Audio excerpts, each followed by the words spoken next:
বান্দারা রাত জেগে জেগে নেইমার আর মেসিদের খেলা দেখে না, কিন্তু যুবক তরুণ ভাইয়েরা আজকে তাহাজ্জুদ পড়বে কি?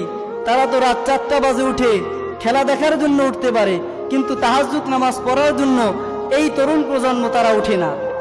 এটা আমাদের জন্য বড় ভয়াবহ একটা খবর যে তারা আজকে কোরআন থেকে, ইসলাম থেকে কতটা দূরে সরে গেছে। রহমানের বান্দারা রাত জেগে জেগে তারা অন্যায় অপকর্ম করে না, রাত জেগে জেগে তারা সিরিয়াল দেখে না, টিভি সিনেমার সামনে বসে থাকে না। রহমানের বান্দারা যখনই রাত্র হয়ে যায় তারা রবের দরবারে সিজদায় দাঁড়িয়ে যায়। তারা আল্লাহর সামনে দাঁড়িয়ে তাদের যেই প্রয়োজন আছে সবগুলো আল্লাহর কাছে সিজদায় গিয়ে বলে সুজ্জাদা ওয়া কিয়ামা। তারা তখন সিজদা অবনত হয়ে যায়। দুনিয়ার ভিতরে অনেক মানুষ তারা সিজদা করে না। আল্লাহ রাব্বুল আলামিন কাল কিয়ামতের দিন তার পায়ের গোসালি উঠাবেন।